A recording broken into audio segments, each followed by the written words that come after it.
The Tropic Pianist Gamers Podcast, Episode 5. Guys are like buses. This was a phrase often said to me in my mid-teens. Guys are like buses. There's none for ages and then two come at once. Little did I know that I would enter two of these circumstances within my lifetime. I've only ever had the 4 partners, and the 4th one became my husband, and we've been married for over 10 years now, but where did it all start? I want to touch on the cover photo first, the cover photo for this episode. There's 2 pictures of me. One of them was just after the first love triangle, and the other one was just after the second love triangle. The first photo, in the top left, is from my swing band that I was in 6th form. It was part of a group photo of the whole swing band. On the front row is my ex-boyfriend, Henry, for the sake of the book. And in the back row is my new boyfriend, Jonesy.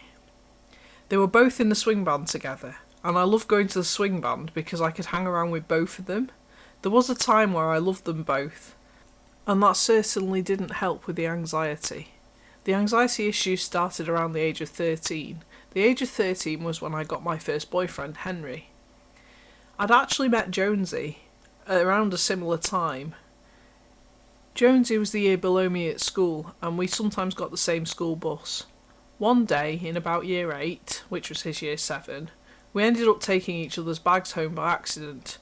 I was a football fan back then. I loved playing football until the end of primary school. I'd stopped by year 8, but that didn't stop me collecting football stickers in year 7 and having a football themed bag for year 7 and 8.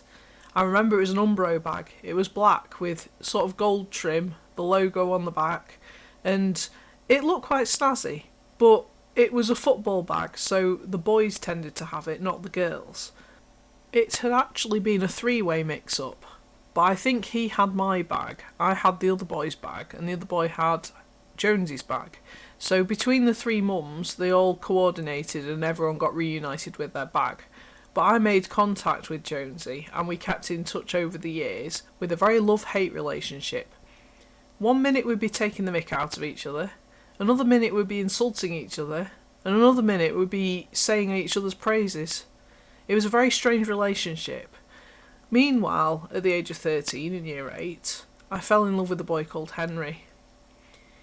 He was my first love, my true love, and I put in my diary at the age of 13 that I'd marry him at 21 and have a child with him at age 30. This journal entry was significant, but I'll come to that later. So as the story goes, my first boyfriend and I were very naive. I was so naive that I didn't realise that if a boy asked you out and you said yes, that meant you were an item. So it was November 1999. He actually asked me out. We were on a school trip and we were coming back on the coach from Stratford-upon-Avon, and he asked me out. But I was trying to play it cool, because everyone knew that I fancied him, but I didn't know that he fancied me. But obviously he'd asked me out, so he did fancy me, but I was too shy to say yes, so I said I'll think about it. And then the following week, he was off school with a fever, so I wanted to say yes, but I couldn't yet. He finally came back to school, and we kind of said yes, but it was all a bit unsure, and it took me until the following February, just before Valentine's Day in 2000, to be told by one of my friends at the school that if you asked someone out and they said yes, that meant you're an item. So it took my friend telling me that me and Henry were in fact an item. So there we had it, my first boyfriend. Meanwhile, Jonesy is in the background with the love-hate relationship. My most awkward memory of me and him on the school bus was me yelling at the top of my voice, "At least I can get a girlfriend!" Then going bright red and realising that I actually meant at least I can get a boyfriend because I had Henry and he had no one. That didn't go down well with the bullies. The bullies found it absolutely hilarious and I got ripped to shreds for a while after that. But you can look at the funny side of it now. On reflection, it was funny. We had silly arguments about nothing most of the time. It was put down to banter. And by the end of my year 11, just as my GCSEs were hitting, he admitted he fancied me. This put me into all sorts of mess because I was still dating Henry at the time, and I loved Henry, but Henry had a tendency to flirt with other girls. It was all perfectly innocent, really.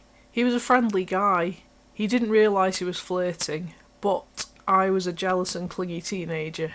I was insecure, I was anxious. So as he made me more jealous, I went towards the other guy, Jonesy. Jonesy paid me attention. Jonesy showered me with praise and sometimes even gifts. He'd top up my phone occasionally as well so we could text each other. He was the dream guy, or so I thought. So over my GCSEs, I was in a love triangle. I loved both of them equally, or so I thought, and one of my friends tried to explain that no, I couldn't possibly be in love with both of them. I was in love with Henry, but I only fancied Jonesy. And that didn't sit well with me because I was like, but I love two people at once. I don't understand what I'm feeling or how I'm feeling. I just know that I love them and I want to be with both of them. But society tells you can't have two boyfriends. So I had to choose. And I remember sitting in a quiet classroom with Henry and telling him that I wanted to know what it was like to go out with Jonesy. He knew I had a thing for Jonesy, and he was, dare I say it, heartbroken, but he didn't show it, and he told his parents it was a mutual separation so that his parents didn't hate me. I was always grateful for that because we managed to stay friends afterwards and are still vaguely in touch to this day. Meanwhile, I did hook up with Jonesy. It was very intense and emotional. A bit of context here is that from the age of 4 to 18 I went to a faith school, a Church of England primary school and a Church of England secondary school, which meant that if you were Church of England and brought up that way, you did not believe in sex before marriage. So when I had boyfriends, my parents actually trusted me because they knew my principles were there, and I never got up to anything dodgy, as they'd say. But it did cause what I described as emotional limbo for a number of years. From the age of 13 to 19 were those two boys on the scene, and they overlapped slightly, but not really, because it was a couple of months into a relationship with Jonesy and I was still in love with Henry as well, so I sneakily kissed Henry behind some cabinets on a free period in sixth form, and Jonesy never found out. But my friends at the time told me that it didn't really matter, it was just a kiss. I hadn't had sex with him, so it wasn't cheating, so I settled for that and went on about my life. I didn't feel too guilty about it, and I never told Jonesy. Mine and Jonesy's relationship was destined to fail from day one. He was the year below, and I stayed on at sixth form in the school, but he went off to college at the other side of town. I was already anxious about public transport and had numerous after-school clubs to attend, but my dad was my taxi for the weekends and the after-school clubs. But since we had such early starts for the school day, getting up at 6:30 in the morning and often only coming back at 4:30 or even 5 o'clock in the evening, I was too tired to even contemplate any evening activities. So I used to go to bed at about 9:30 or 10 o'clock right up until I was 18. And besides, I went to school quite far away, so the nightlife wasn't even an option for me because I wasn't allowed to go out by myself in case I got mugged or attacked, as my parents feared for my safety growing up in the suburbs of Manchester.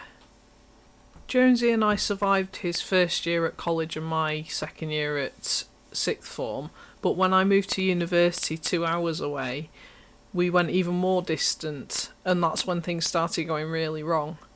I was already clingy and insecure, and the growing distance really did not help that. He was always busy because he got a Saturday job, but I only got a paper round at age 17, so I didn't have that mindset of working Saturdays. We often visited the grandparents at the weekend, and I was busy with my music stuff, so he had a different type of lifestyle, and it clashed.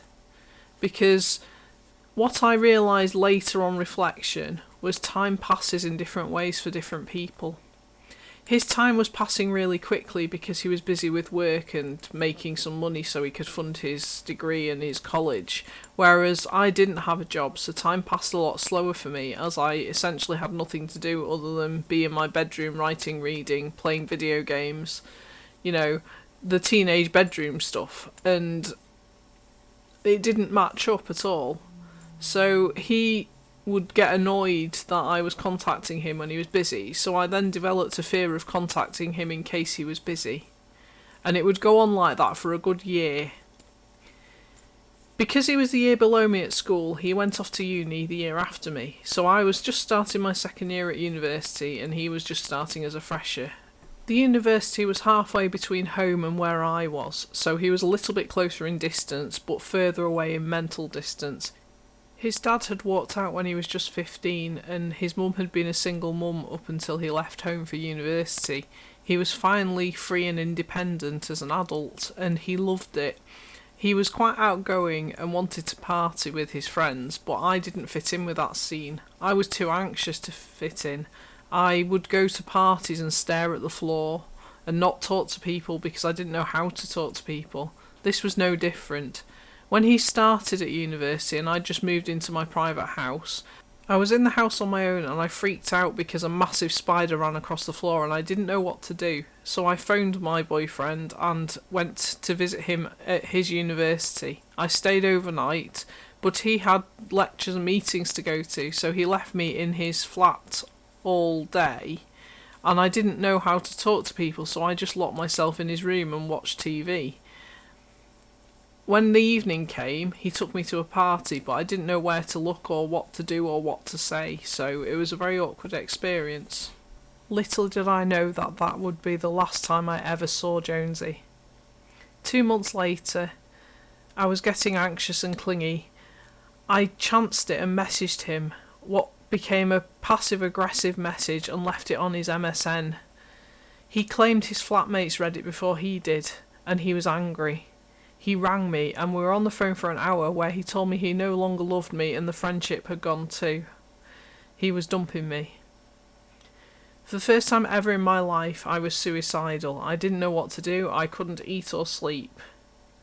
What saved me then was the offer of getting into MMO, multiplayer online games, and I played RuneScape to sort of escape from my life at the time.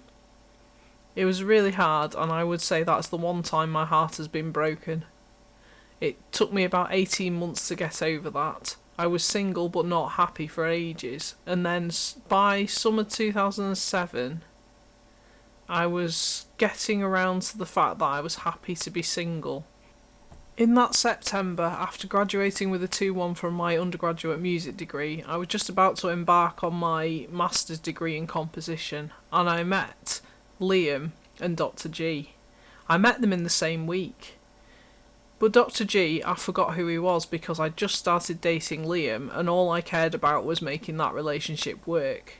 It only lasted a mere 3 months, so unlike the first love triangle, which was basically a mush of too much love will kill you by Queen, emotional limbo, anxiety, stress, and some heartbreak as well, this was very clear cut.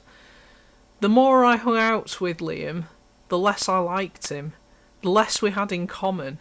There was even at one point he said he didn't like music. At that point in time, I wasn't a strong musician, I was more of a video gamer, because I was convinced I was rubbish at playing the piano and rubbish at viola, so I hid them.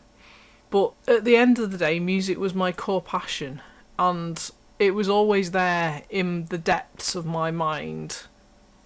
He would go clubbing and to parties. I'd be the one sat in the corner staring at the floor.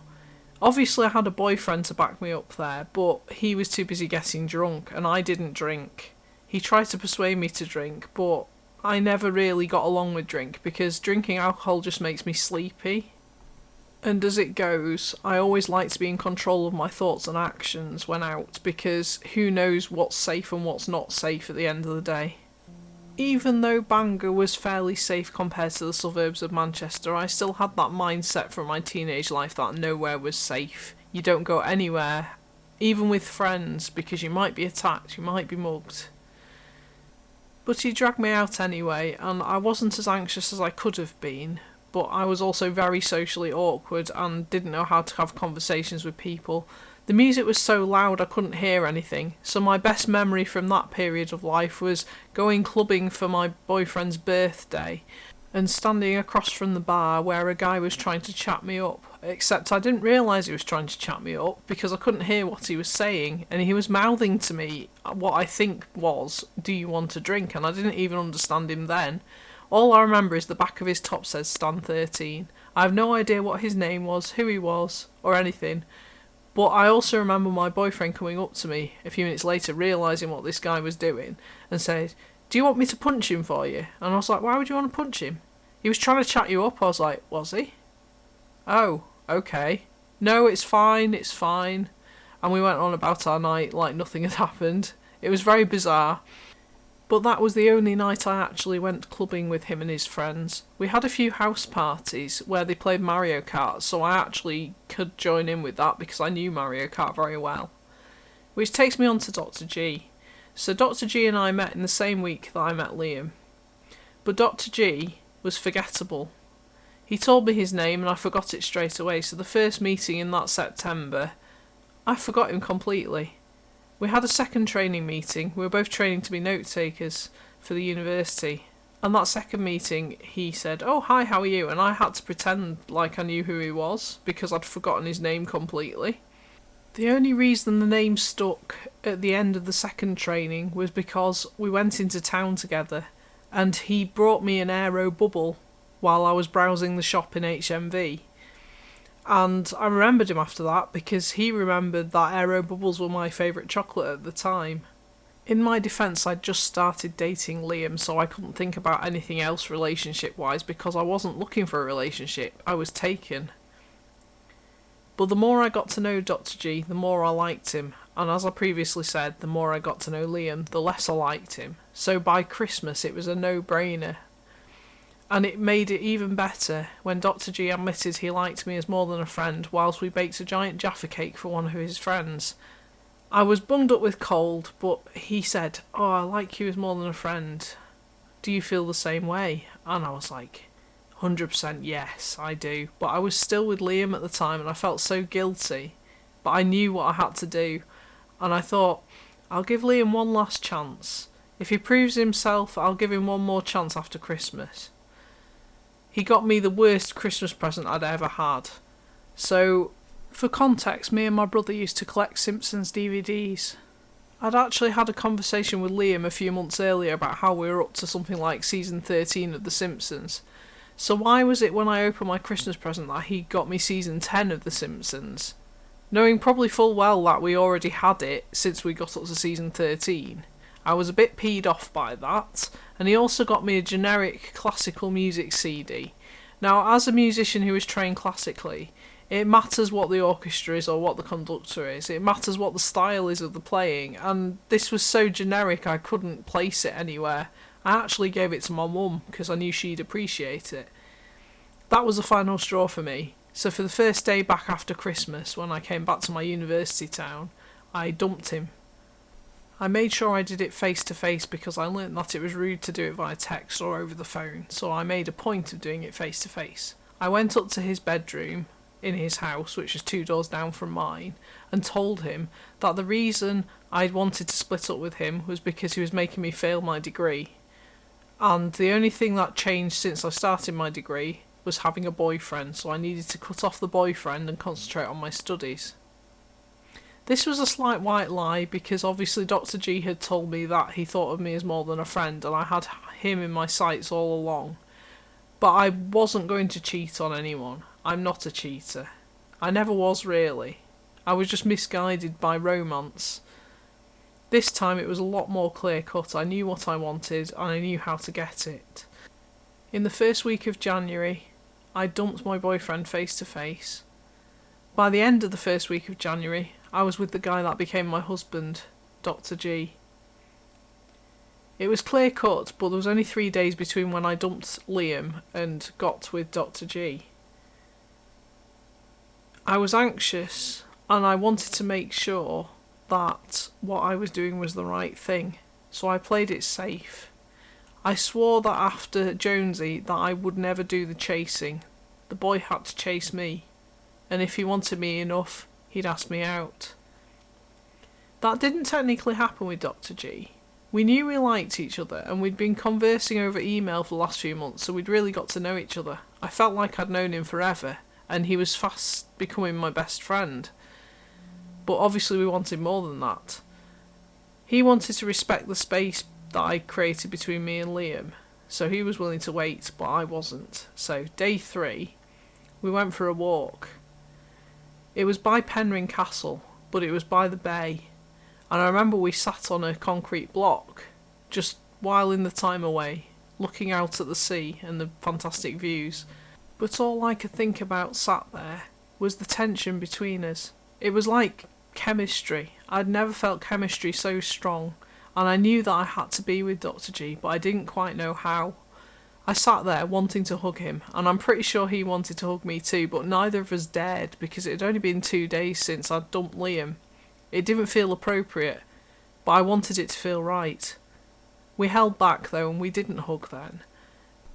We walked home as friends. It wasn't until the evening where he cooked me a dinner and we chose a film to watch. He asked me what I would choose, and I was a fan of rom-coms. It turned out he liked a good rom-com too. So I chose Never Been Kissed, on the sort of thoughts that if he wanted me like he reckoned he did, he would kiss me at the end of the film and then we'd be an item. It worked like clockwork. We watched the film, we leaned in for a kiss, and it felt so right. We slept in the same bed that night and were up until 5 a.m. just talking and talking, and again, it felt so right. I knew this was where I wanted to be, and I could see us there for the long term. The rest was history, as they say. But it was only a week into our relationship that he told me that he'd fallen in love with me, and that felt right too. Everything since has felt right. When you meet your soulmate, you just know. I believe Dr. G is my soulmate, and that's how we've made it work. Marriage is not easy. It's all about the ups and downs, the compromises, and the making it work. We've learnt to communicate effectively, and that's how we survived lockdown, living in each other's pockets, and how we survive from strength to strength, while I'm building my brand and my business, whilst being a mum, whilst being a wife, and everything else in between. It's almost like I had a vision board of sorts before I even started thinking about goal setting. It's weird how the world works. I'm a strong believer of everything happens for a reason. I'm living my best life now, and that's thanks to my supportive husband Dr. G supporting me from when I was 21. And I wouldn't have it any different now. But if you count my boyfriends, I've only ever had the 4 boyfriends. He was my 4th boyfriend. And both times, they were like buses. The first bus was an elongated mushy bus where it was sort of conjoined together, you know, like those bendy buses you get in the city. But the second one was like 2 minibuses. One was a minibus and the other one was a massive coach, because the massive coach is there for the long term. And that's my Dr. G. That was episode 5 of the Tropic Pianist Gamers podcast. You can find me at Tropic Pianist Gamer on most social platforms, or tropicpianistgamer.co.uk for my website with everything on it. I'll be introducing guests soon, so look out for that. My plan is to have my podcast as a solo every month, as expected on the 10th, but in between I will be introducing guests with different topics. So I'm looking forward to that. If you'd like to be a guest on my podcast, just get in touch. If you align with my mission of talking about anxiety and confidence and mental health, let me know. If you've got any questions about my podcast, let me know, and I'd love to hear from you. Until next time, bye for now. I mentioned in my diary at the beginning of the podcast that I wrote when I was 13 that I would get married at 21 and have a kid at 30. What actually happened was I met my soulmate at 21, I got married at 26 and had a kid at 30.